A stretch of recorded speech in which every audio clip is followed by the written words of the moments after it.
Recording this episode was a very moving and emotional experience for me. Something about the journey, the mission, and compassion of our guests left me misty eyed during the recording and again while editing the episode. This episode has two parts. In part one, we talked to Amy Peterson, the co founder of Rebel Nell, about her journey, her motivation, and inspiration that led her to start the business. What keeps her going when the times are tough? In part two, we viewed the business through the eyes of Rebel Nell's employee, Ethel Rucker.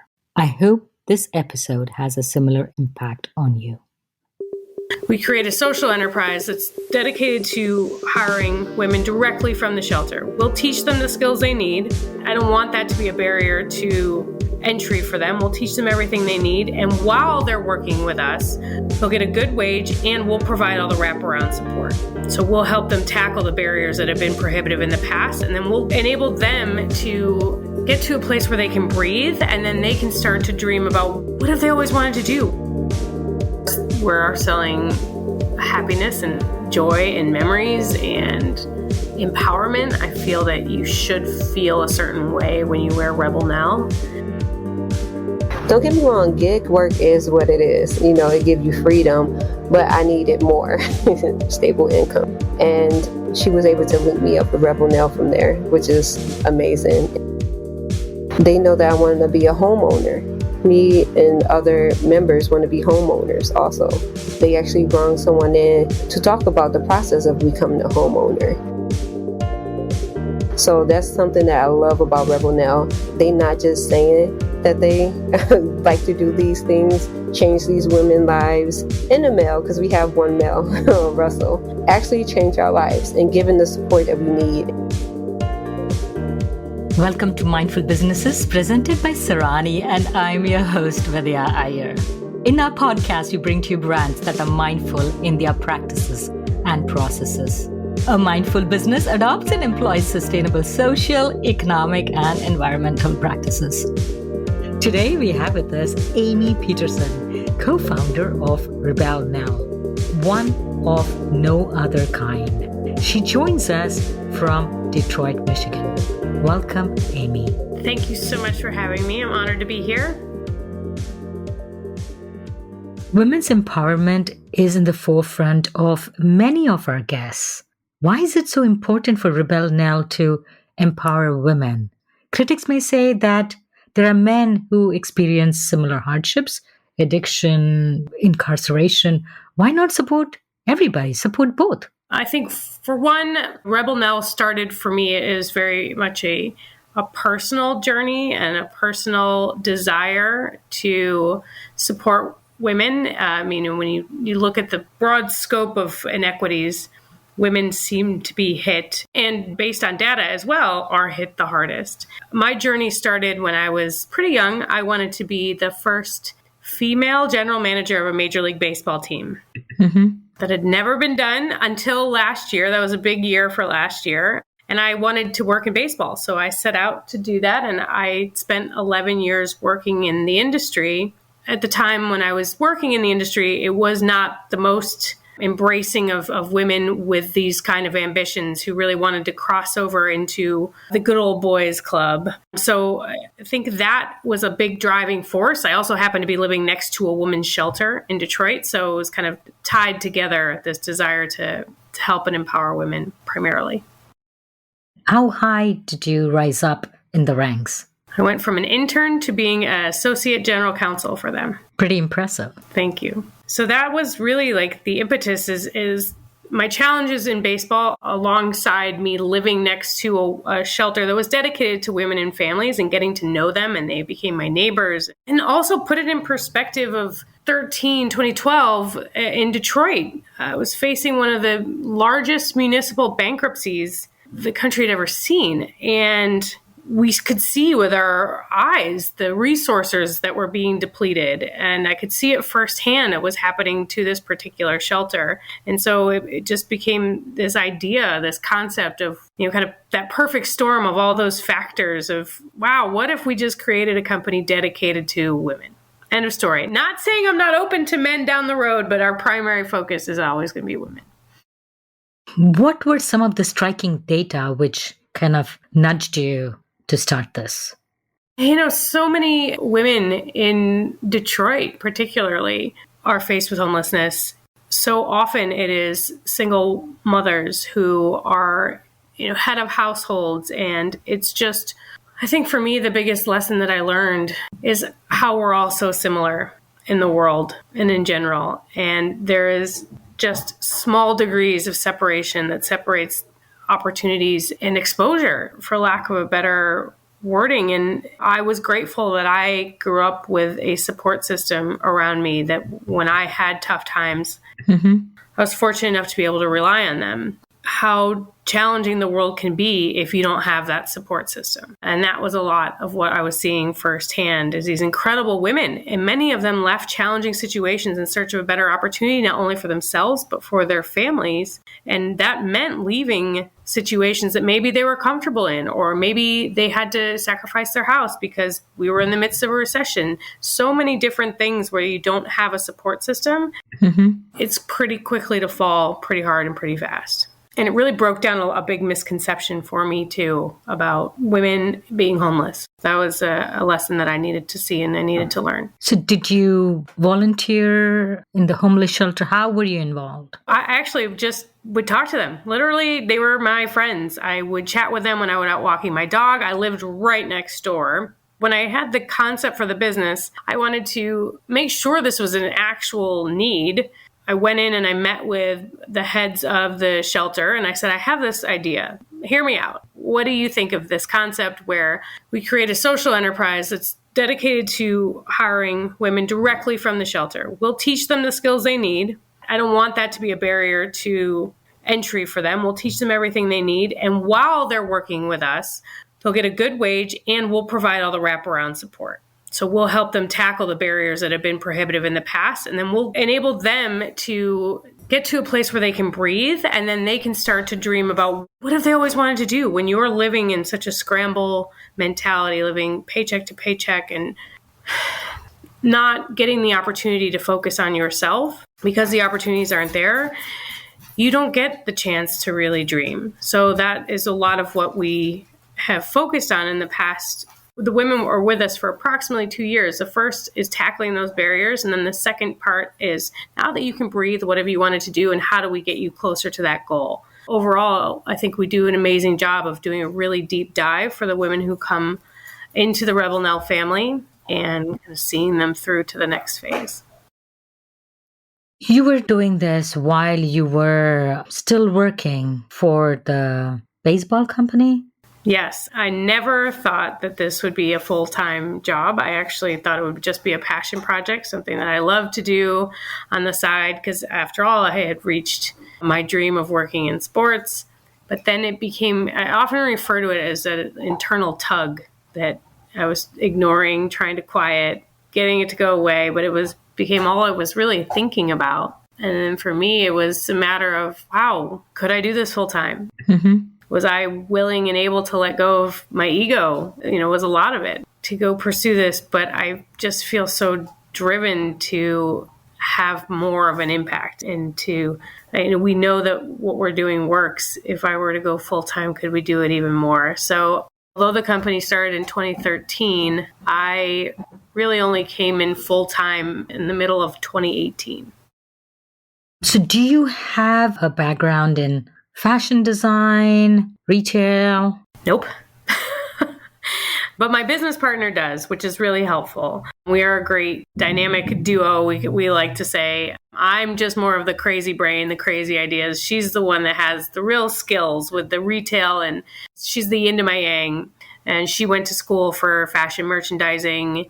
She actually took some jewelry classes. I used to make jewelry when I was in law school. We openly admit this. To call either one of ourselves actual jewelry artisans is a disservice to those who are actual jewelry artisans. I had the concept for the product. We wanted to do something that is also environmentally proactive in the sense that we repurpose material. So we collect items that would otherwise be discarded and we preserve them as memories. So I just had the concept for turning discarded material into jewelry. And so we use a lot of fallen graffiti. Has been a big item for us that we repurpose. You were ahead of most people because in 2021, all I hear about is sustainability. COP26 is happening today as we record this episode. Biden administration is talking about other sustainability goals for America. How did you even think about sustainability? How did you think it would be? Probably you were a mindful person, you were conscious, and in those days, eco-friendly person.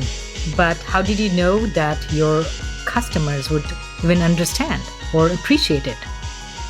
Such a fantastic question. Whether or not my customers would appreciate it, I don't think we did enough market research when we started. I think we really went off of our gut. And, I encourage a lot of small businesses to start this way too, is get in front of a test audience. Like, a lot of people have great ideas, but they may actually be crazy. I still sometimes think our idea is crazy to turn, repurposed material that some people may consider trash, but we think it's so beautiful to repurpose it. Do an event in front of your friends or our local art fair just to test it. And when we did that in 2013, the response was overwhelming.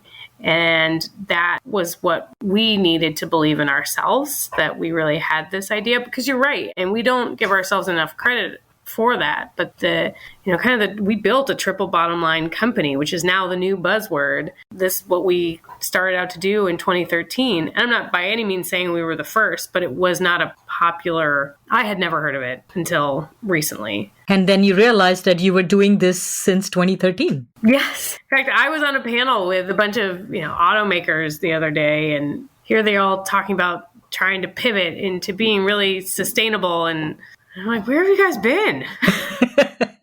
Someday we'll get to that scale. I would love it. So what do you use to make your products? A lot of what we use is, for example, with the graffiti, we have a really strict no peel policy. We actually wait till it falls on the ground and then we go pick it up, or we have people pick it up for us and send it to us. It's been really beautiful. Some of our collaborations that we've done in other cities, because it's been really crowdsourced. People have just sent us material that they found while they were out walking their dog with a note that says, found this while I was out. I love everything about you guys. I hope you can do some great, good with this. And that's actually how we did our Chicago graffiti collection. It's all just found by people. So we ask that no one touches the walls, that wait till it falls off. Mother Nature will do the trick when it's required. Mm-hmm. Then the other fun thing too is we really understand that a lot of our jewelry and our pieces are about preserving memories. And that has opened a bunch of different doors for us. And we've been partnering with sports teams. If they're demolishing an arena or a stadium, we've been able to take scraps and turn it into special collections for the fans. Most recent one we did, many people know the sound of Motown, a wonderful export from Detroit. And the Motown Museum, based here in the city, they're undergoing construction. They found a bunch of old albums. Mm-hmm. And we were able to repurpose those into a really cool and beautiful collection. So that's the fun part. Look at the world with different eyes after working at Rebel Nell, because you can see so much opportunity with stuff that's often wasted. Talked about Chicago. Did you make any with the rebels of the Soldiers Field? Not yet, but that's a great idea. Yes. Who's ever listening on this podcast, send the people our way. How did you understand or even experiment to figure out how to make these pieces of paint, peeled off chips, durable? Great, because that is one that sometimes I look at it and it's so beautiful. Each piece is so truly beautiful. And that's why our tagline is one of no other kind, because each piece truly is one of a kind. We can't recreate it just because of the nature of the material. It's all really individual. But we also think that each piece is really special, not only because of the cross section, but because of the woman who made it and the vision that she had for it. Our creative design team gets to be incredibly creative with each piece that they make. And that's part of the journey of Rebel Nell and works on building their confidence. But how the original one started I was running one day and I saw some graffiti on the ground, and I thought, just as a piece alone, it looked really cool. You could see the different layers of paint. I turned it on its side and you could see the history of it, how many people have painted on that little chunk. I thought, wow, that's really unique, but how do we expose all the layers? How do we tell the story of this little piece? Mm-hmm. And I also thought it was so cool just because of the layers. And again, put in perspective of Detroit in 2012, 2013, Detroit was being written off by the world. It was so discarded and a city not worth visiting. And here it is, this beautiful city that's made up of incredible ideas and people and history. And I thought, wow, this is so symbolic, this little piece, this little chunk of graffiti. So we went home and I called my business partner. I said, come over, I've got an idea. I want to turn this into wearable art. How do we do this? And so we started playing around, and the first pieces were absolute crap, but we kept prototyping and kept trying and ultimately have the beautiful pieces that we have today. Explain to me, if you are able to, the process. I saw some videos on your website where you're sanding the little fragments. Yep. So it comes in once we collect it, and then we'll take it through a special process. We do have one part that's proprietary where how we reveal all the layers. And then from there, we put it in its casing. So we have custom made bezels for each piece. And then we'll put a protective resin or epoxy on top of it to really seal it in and bring out the vibrancy of each piece. And then it's chained or hooked and hopefully goes to its forever home. So how did you find the right epoxy? Because sometimes the polyurethane could actually discolor and not be as transparent or yellow. How did you find the right one? It's actually still an evolving process, to be honest, especially when as a team we're so creative and we love trying new materials. Every material we have, there's some sort of different reaction to the epoxy. And you're right, epoxy is one of the most challenging things to work with. And we always joke that like bubbles are our enemy because they show up, and that's a chemical reaction with whatever the material is. So just when you think you've got it figured out, we'll do something different and it throws it off. So we've tried many different ones, and some require a different formula just based on if we're dealing with fabric. Sometimes we have to do a smaller coat and then another more thicker coat on top. Mm-hmm. It depends. I wish there was a more accurate science that I could tell you, because that would save us a ton of time and energy, but we haven't solved the riddle yet, and we've been doing it for a while. So what was the impetus for you to quit your lucrative job and jump on board Rebel Nell? How big were you in 2018 when you joined? Oh, the company Rebel Nell, we were pretty small. There were 6 of us. Yeah, we were small but mighty, and we're still small. COVID impacted everybody. But, the question of what made me decide to do it, it was that internal tug, realistically, of, I tried to think about the very simple phrase of, you regret the things in life you don't do more than the ones you did. And I was constantly questioning the what if I go to Rebel Nell? What if I go to Rebel Nell? And it's easier for me to stay in. It was a great job. I mean, it was a dream job for many. It was a dream job for myself, but it wasn't fulfilling. And Rebel Nell was feeding that for me at the time. And it took me 2 years to get to the point where I was like, I'm ready to go. And there were a lot of nights I cried about it, a lot of tugging back and forth. But I will tell you today, despite a pandemic, despite being a business owner during this crazy time, I haven't regretted it one day. Because of the purpose. Yeah, I love what I do. It is more stressful. I cry even more, but I love what I do. I really do. I want it to be successful, not only for me and my family, but for the women I serve. My success is their success. Mm-hmm. I have a beautiful team, and I'm so blessed to be able to do what I do every day. I like your choice of words, the women you serve. Tell me how you reach out to them. Do you still only work with this one homeless shelter, or have you grown? We actually have 9 hiring partners now, which is amazing. And we've expanded even our reach. So broad definition is women with barriers to employment, but that can be women who've been faced with homelessness, who've been previously incarcerated, refugees, LGBTQ+. And that's not exhaustive either. That's just where we are at this point. I look forward to the future and seeing how many more women we can serve.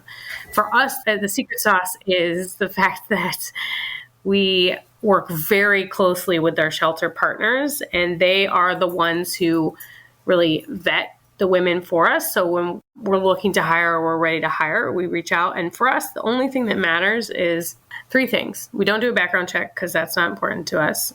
What your past is your past. It's not where you want to go.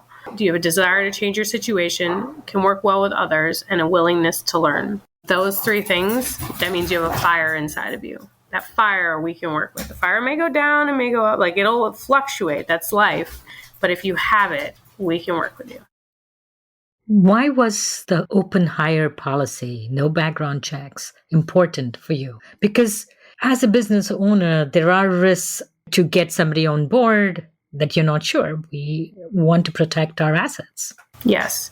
Well, I think also with the justice system, disproportionately impacting many people of color, and to have something that maybe they did when they were a kid to continue to impact them is just, in my opinion, is unfair.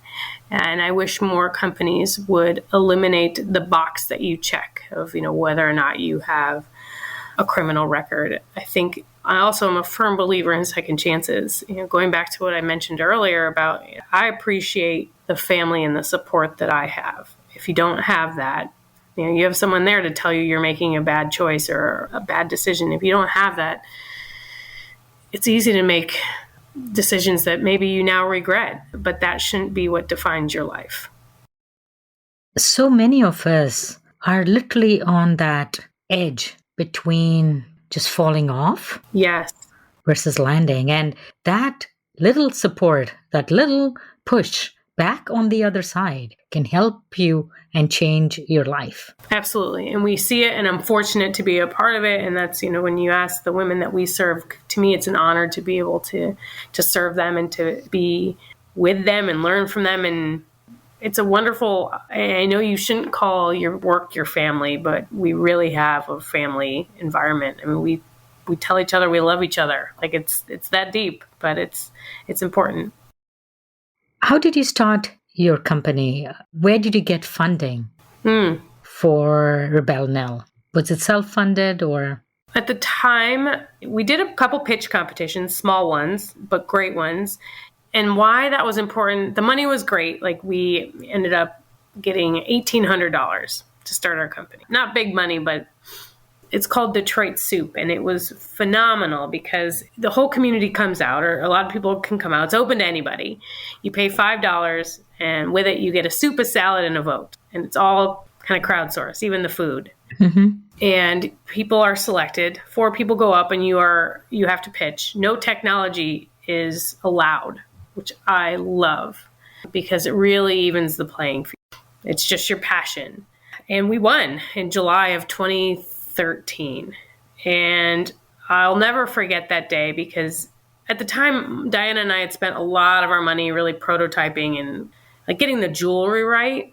But it was our idea. It was the fact that people believed in us to give us their $5 meant more to me than the money, because it was validation that our idea had merit and was a good idea. That was what started it. Mm-hmm. We've done some impact funding since then and took on an equity partner last year. So we're now, kind of getting the big girl pants on to, just to really scale it. I want to see how much impact we can have. To date, we've hired 34 women out of the shelter and have graduated 22 into the traditional workforce. And I'm ready for that to be in the hundreds, because it's not just them. It's all of the women, all of their family members. It's their neighbors that now look up to their neighbor differently and have learned a lot. We've helped a lot of neighbors. It's really interesting.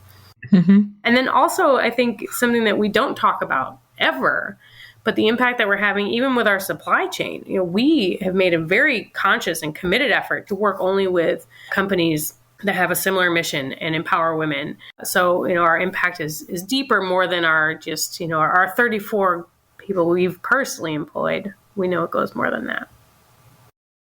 And when you talk about 34 women, the lives you impact are far more, because also women give back to their own communities. Yes. Than men do. They stay within their communities. They improve their communities. And it's true. And we see it. We'll do lunch and learns. And sometimes our team members will bring their neighbors over just to join in the lunch and learn, because they're open to anybody. So women are awesome.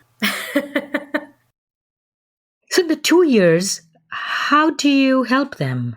So we partner with T. T is a nonprofit that we launched and now partnered with. And T works closely with Rebel Nell, and they'll work with other social enterprises to provide that wraparound support. So we are really focused on workforce development, giving them the skill of jewelry making as well as customer service, because that is really transferable. But while they're with Rebel Nell, we're also on the side tackling those barriers that have been prohibitive in the past, from financial literacy training, business education, life wellness, housing resources, legal aid. We really do a deep dive to understand what has been holding you back and how do we help you address that, but with a permanent solution and not just putting a Band-Aid on it, but how do we really get to the core of it? We actually are starting to work on incorporating mindfulness and some yoga as well. And that's kind of year one, is getting you to a place where you can breathe. For us, a big driving force is making sure you have housing that's stable. If you have stable housing, you tend to be able to focus on a lot more things in life. And then what's the next thing? Barriers with transportation. Are you able to get to and from work? If not, why? Do you have an infraction on your record? Okay, let's get that cleaned up. Now that you can get your driver's license cleaned up, where are we on the car situation? Or do you need to take public transportation? Can we help with that? We'll subsidize it for a little bit, but so long as there's a plan in place that you can become self-sufficient. Mm-hmm. And then working on credit score is really important. That's a huge, huge, huge one for us. We see it time and time again. If you can get your credit score in good shape, the world is your oyster. Homelessness has a huge impact on employability, because you need to put your address down for your employer. And most employers, if they Google the address and they find out that you're living in a shelter, may sometimes not be so open to hiring you, because they don't know whether you're transitioning, whether you would stay long enough with them. And most people don't realize how crucial just having a stable address is. Yeah, not only for the employment, but just for your own mental stability and wanting to be, it's a confidence as well, like taking care of your family and having food, water, shelter. That's like Maslow's hierarchy of needs. It's where it starts. The core of you starts. And shelter is such an important part of that. So you've done a lot of good, but it couldn't have been without challenges. Like often we try to help somebody, but it could backfire. Oh, yeah. Lots of times. And I think for a long time, and I'm still a work in progress, but those were the times that bothered me the most. And because it was like the ones that got away. But I'm trying to shift my focus to focusing all the great that has happened for Rebel Nell and for the women. And what's fascinating is every single one of the women that maybe weren't ready, or they didn't go through the process the way I thought they should have or would have, every one of them has come back later on and either apologized for not taking advantage of the opportunity, or said how grateful they were, that they learned a lot from Rebel Nell, but they just didn't appreciate it at the time. That's been really humbling and amazing to be a part of too, because Rebel Nell, there's the perfect 2-year graduation, right? That we always aspire to, but that may not be for everybody. And if they come in and only get a little bit of what they need, that was impactful as well. What needs to happen for somebody to graduate in 2 years? It's really on them. And it's not by any stretch of the imagination, like a hard 2 years and then you're out the door. We like to set a goal and an expectation when you start. And that's part of the intake, is understanding, what do you want to do? Your dream isn't necessarily to be a jewelry maker. We're here to help you on the journey. But let's talk about you and what do you want to accomplish? And let's get you closer to that. So we say 2 years because it's roughly, it can be 18 to 26 months, somewhere in there. We have curriculum really established with our partner with T. And then with Rebel Nell, they have expectations and goals and raises that we like to see them achieve because we want to get them to $15 an hour as fast as possible. But the anticipation is that they're graduating into jobs with $18 an hour plus better benefits. I shouldn't say better, they're just different because they're ready for different benefits. And they have to hit certain milestones, and we have regular check-ins on that as well. So what do you train them for? What kind of jobs do they get after they leave Rebel Nell? I think what's fun is that it's pretty broad and it really is based on what you want to do. But I will say the majority of places that we've placed people we've had a lot of success is in the home healthcare industry. That's a good opportunity for our ladies because there's a lot of flexibility with that. And particularly since we serve a lot of single mothers, that the home healthcare industry has been a good placement. A lot of entrepreneurs, which has been great. We have one graduate who's just absolutely killing it with her baked goods company. Some have gone on to work in automotive. Some have gone to work for Amazon. So it really is all over the place, but it depends on what's driving them. What do they want? You mentioned that the pandemic affected your business. How did it affect your business? Amazing that I'm even sitting to you here now, almost, are we 2 years into this thing? And more? I don't even know anymore. Yeah. Who even knows? Who knows? Yeah. And it's still impacting us. I mean, we legally had to shut everything down. So we halted everything. So the women lost their source of livelihood. They did. We were fortunate enough that we were able to cover all of lost wages during that time, even though we were shut down. We actually didn't have to terminate anybody for a couple of things. We were able to fundraise for part of the salary, and then the jewelry we sold during the time was a lot of old inventory that we actually had as a blessing, that we were able to just sell that and cover everybody's lost wages. We got creative with the government payroll options that were out there as well that were really helpful. Mm-hmm. But all of our retailers shut down. So we were grateful that we had a website. That was how we were able to do all of our sales. But all of our retail partners, and we have 40 plus retail partners, they were all shut down as well. So last year was scary, but there was a lot of support out there. This year has been so much harder because the support is gone, but the expectation is that you're going to come out and just be absolutely fine this year, but the world isn't fine. So this year's been really challenging, more so than 2020. And last year I felt everybody was sort of in the same boat, right? And there was more compassion early on, and now it's like people are tired. And people are rude, and I don't understand why. I mean, everyone's got their own angst, and this has been hard for everybody. But you're right, the kindness and compassion has dwindled a lot. Think about this time last year. There was a huge push for shop small, support local business. It's crickets right now. It is so quiet on that front. The labor shortage is tough on the businesses. Oh my gosh, are we all struggling? And I consider myself blessed compared to so many of my friends because I have almost everybody still there. But we have everybody. I shouldn't say almost. We have everybody still there. But it's just, I don't blame people for their desire to not work and deal with crabby people. So I don't know what the world has in store for us, but it's all going to be okay. I know that. I'll trust that. Yeah, and some part of it could be, they say that it takes 12 weeks or around 66 days for people to form a habit. Mm-hmm. And a lot of the shopping that, I have nothing to do, I'll take a stroll down and pick up something which I really don't need, is sort of taken the back seat. Yeah, exactly. And we're not selling an essential item, and we're not selling, I think we are selling happiness and joy and memories and empowerment. I feel that you should feel a certain way when you wear Rebel Nell, but there's also so much competition online that it's hard to stand out too. There's even more no than there was. So it's a really unique time. I'm optimistic about Rebel Nell's future. I really am. I think we've got an amazing team and we're all really motivated to be successful. But it's not going to be without a big mountain to climb in front of us. What are your next steps? Our next steps are growing into other markets, growing our brand into other markets, really focused on Atlanta, Miami, and Chicago right now. And we just need more people to know about us. That's our biggest struggle. What sort of retail outlets carry your products?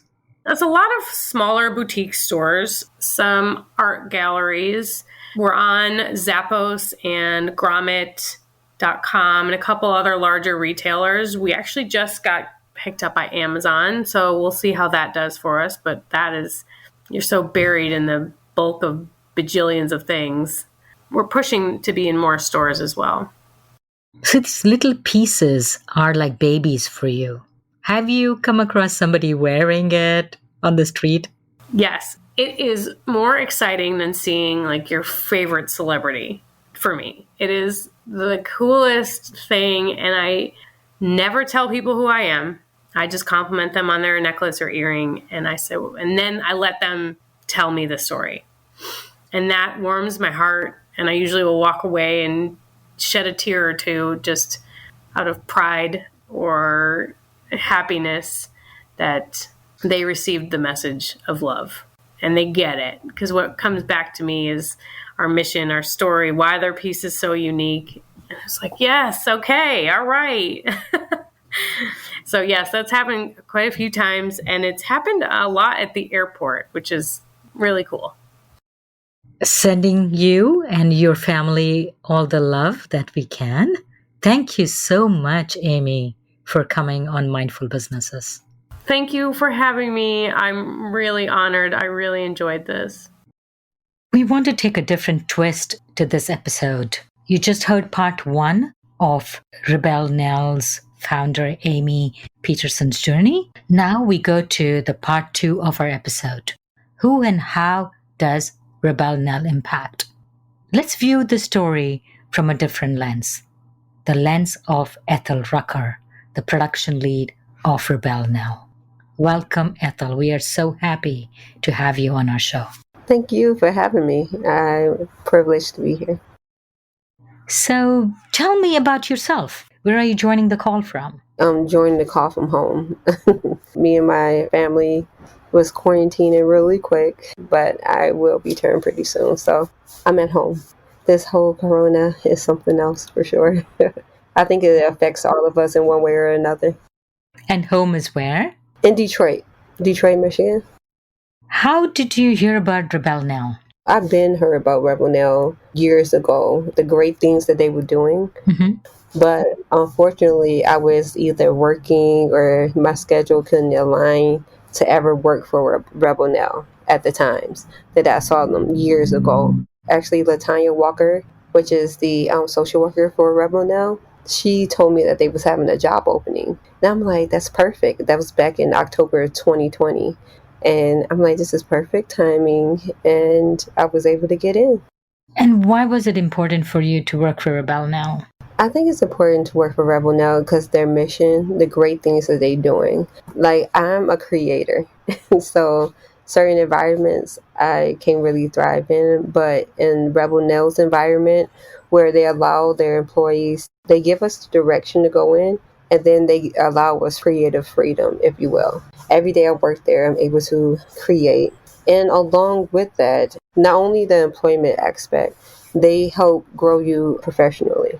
Also, I was able to move within my year. I actually celebrated my first year there October of this year, but I was promoted within 6 months of working there. Mm-hmm. And it's been amazing. They really, for their employees, they see what you're like, what your interests are, and then they try to work with that. Like, I'm a photographer, and they have hired me on multiple occasions to be a photographer for them.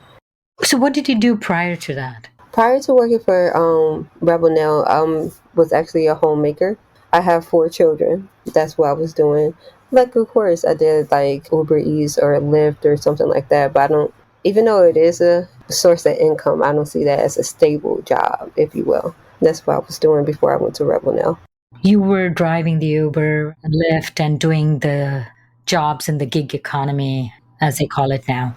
hmm How were you able to make ends meet? It was actually very difficult, but I was actually at COTS with my family, a homeless shelter in Detroit, over 6 years ago. I was able to keep up a relationship with them through their Passport to Self-Sufficiency program and the different programs that they have. So that's how I know Latanya Walker. So when she knew that I was looking for employment, like more stable employment, don't get me wrong, gig work is what it is. You know, it gives you freedom, but I needed more stable income. And she was able to link me up with Rebel Nell from there, which is amazing. It was the best choice I ever did, being employed by Rebel Nell. How old are your children? 16, 14, 12, and 7. So the 7-year-old is pretty young still. Yes. Actually, when I was in the cot shelter, she was like 3 months. So it's been about 7 years since I've been there. Do you still live in the shelter? No, I don't still live in the shelter. But I still keep a really good relationship with COTS. And, you know, it's like one of those things where they want to see their clients like flourish. And they understand that even though you're out of the shelter, you still need certain supports. So now with Rebel Nell, are you self-sufficient financially? Well, I'm getting there. That's what I love about them too. I'm actually able to make a livable wage, which is above the minimum wage. How much do you get paid? Right now, I make $15 an hour. And that's with me being a production lead. And of course, there's always room for me to be able to get a pay increase or what have you. We're working there. A person to become emotionally, financially stable, there are other things that contribute to that stability other than a stable job. Mm. Has Rebel Nell supported you in any other way? Yes. When it comes to my business, like I always tell them my main goal is to be a business owner. I'm all about generational wealth, creating that. And right now I am a photographer. So they was able to hire me for different jobs and they see that I needed support with building my business. So they actually hired a business coach for me that I've been working with for months, which is amazing. Mm-hmm. They do lunch and learns a lot. They know that I wanted to be a homeowner. Me and other members want to be homeowners also. They actually brought someone in to talk about the process of becoming a homeowner. And we're working with that person to like build our credit and get to the point where we're able to be business owners. So that's something that I love about Rebel Nell. They not just saying that they like to do these things, change these women's lives, and the male, because we have one male, Russell, actually change our lives and giving the support that we need and not just throwing grants at us and different things like that. They actually working with us, bringing people in to help us, which is amazing. So it's almost like a relative giving you support. Definitely, because I don't have that family support. So I have to look outward with that. I don't have a rich uncle or grandfather or someone that can give me that support. So I have to look outward, and Rebel Nell has been that for sure. So you've completed about a year of your 2-year quote-unquote graduation program. What's unique about me is by me getting that promotion, I actually relinquished the 2-year graduation process. They actually have me there for longer, as long as I want to grow with the company. And the same for Russell, our male employee. Well, my coworker. So, because they see the passion that I have for Rebel Nell, want to see them grow and different things. And they was like, well, we think that the 2-year program won't be enough. So we would like to promote you to the production lead, and you don't have to graduate after 2 years. You can stay here as long as you want. Were there any particular challenges? Like if you had to tell a story to someone who you were trying to help join the Rebel Nell family, what would that one story be? Wow, it's like so many. I would say one of the main things that really steady impact me is when they saw that I have a passion for photography. And they was like, okay, I know you work for us and I know you want to be a business owner. So we still want to support you in that. And I think that that's like something that's so amazing and so unique about them, because you don't see too many businesses that's like, okay, I know you got that interest, but you still work for us. They like, no, we want to support you in what you want to do. And that's something big that they did to help me. Actually, I did the first bridal campaign. I was the photographer for the bridal, and it's on their websites and everywhere, which is amazing. Coming from a person who was just taking family pictures to actually taking pictures, having the opportunity to have a campaign photo shoot, and seeing the behind the scenes of that and them giving me that chance is so amazing. Hiring a business coach for me because they know I want to grow my photography business. Like, who does that as an employer? They want you to grow, take wings, and fly beyond Rebel Nell. Exactly. I believe that there are time there. They want to have an impact in your life. You don't leave the same way you came in, which is amazing. And the thing that comes with that is me being transparent. Yes, I love working here. I love creating jewelry, but I'm also a business. Like, photography is my passion too. They was able to work in both. Okay, I know you work here, so why don't you take pictures of our bridal?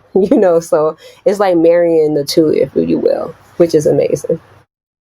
And that's really unique because very often people have a job description and they say, okay, this is your job description. This is what you do. In yours, they've taken your strengths as a photographer and married it to very stable job that you need and making you grow as a person overall, not unidimensionally, not with a selfish motive.